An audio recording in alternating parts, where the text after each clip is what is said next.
Boa noite, Mônica.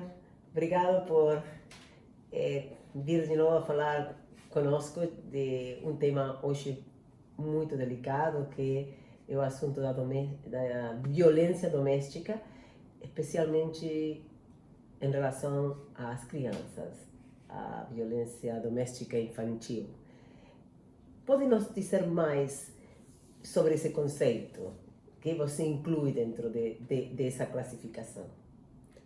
Boa noite, Suzana. Boa noite a todos. Obrigada por estarem comigo novamente. Eu estive refletindo acerca da violência doméstica e eu fiquei pensando no que falar para vocês. A violência doméstica, ela acontece principalmente com a mulher. Acontece com os homens também, mas é mais comum acontecer com a mulher.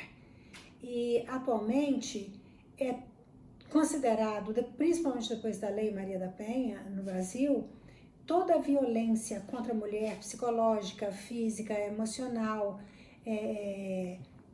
moral, ela é crime. Então, toda violência doméstica é crime. E é muito comum as pessoas não considerarem esta gravidade, e muitas mulheres também não denunciam. A violência doméstica, ela só pode ser contida se houver a conscientização das mulheres que são agredidas moralmente, psicologicamente, emocionalmente e fisicamente, se elas denunciarem. É necessário que denuncie, porque elas têm a proteção da lei. Mas se elas não denunciarem, se os vizinhos não denunciarem, se aqueles que ouvem ou que sabem ou que percebem não denunciarem, não tem como conter. É de uma gravidade muito grande, isso é um crime, mas se ninguém se manifestar, a própria vítima ou terceiros, não há como combater. Uma coisa muito interessante que você falou aí, que a violência doméstica não só física, tem outros aspectos. Física é muito óbvio, mas os outros aspectos talvez as pessoas não saibam delimitar. Em que casos você falaria aquela, quando você falou psicológica, que quando seria uma coisa grave que a pessoa tem que interferir ou denunciar?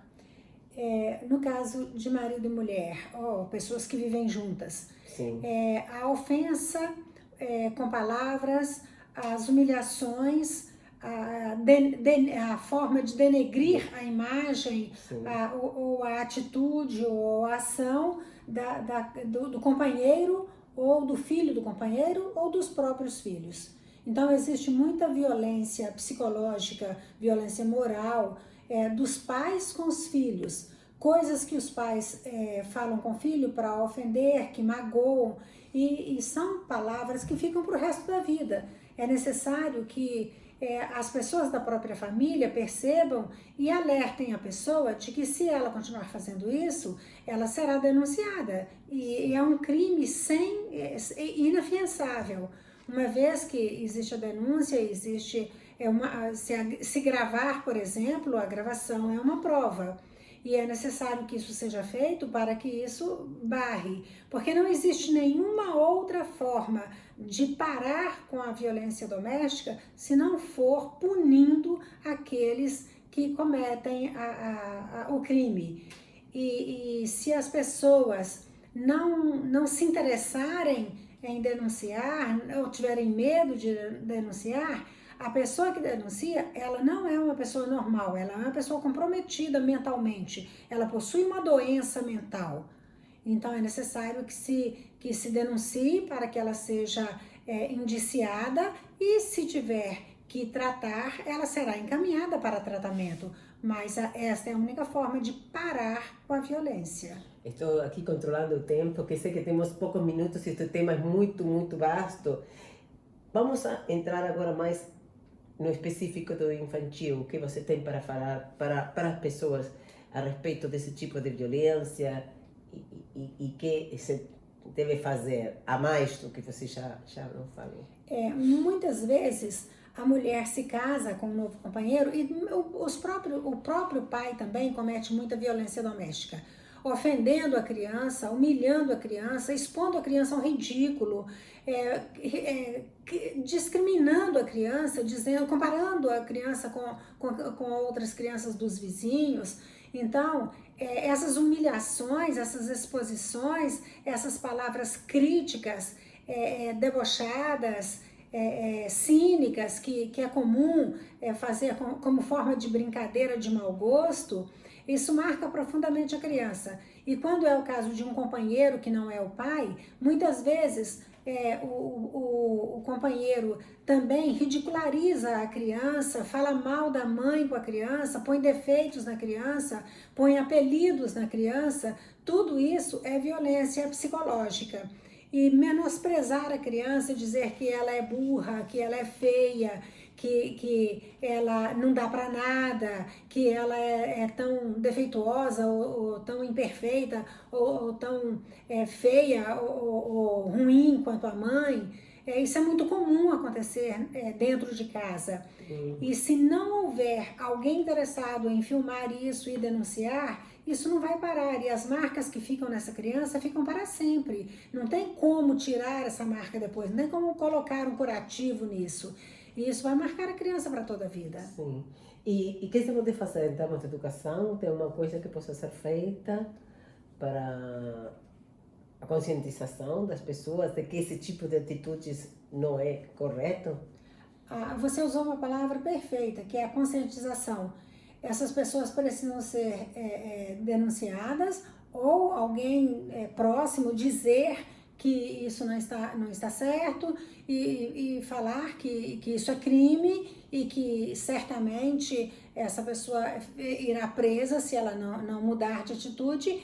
E a mãe também é corresponsável quando ela permite que o companheiro faça uma violência psicológica com seu filho.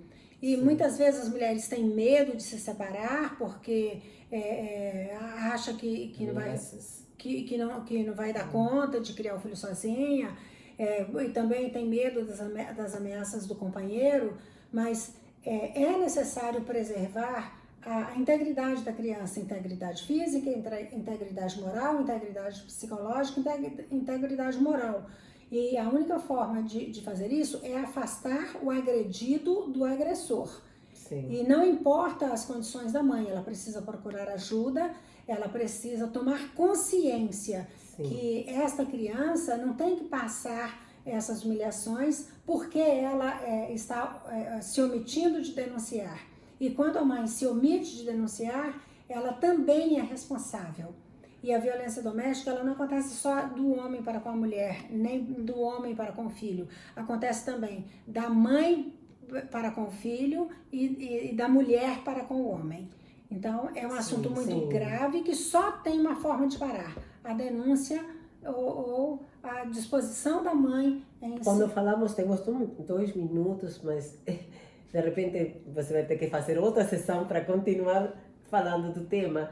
Mas entre a denúncia, existe alguma coisa, está falando no contexto do Brasil, não? Sim. Em termos de ação social, serviços sociais, quando você fala denúncia policial ou denúncia aos serviços sociais? Qual é o processo que está falando? É necessário que faça uma denúncia pública, né? Agora, as mães também podem procurar o CRAS, podem procurar a saúde, podem procurar os órgãos que ela tem acesso. E os parentes também, Sim. ou as pessoas que vamos a falar, que conhecem e que de repente estão sabendo de que está alguma coisa de errado, que às vezes a pessoa tem medo de exagerar, né? Vamos dizer, ou de malinterpretar, mas eles podem assim mesmo dizer que tem uma preocupação, não? Sim, tanto a pessoa pode gravar e mandar a mensagem para alguém, né, para alguma emissora de rádio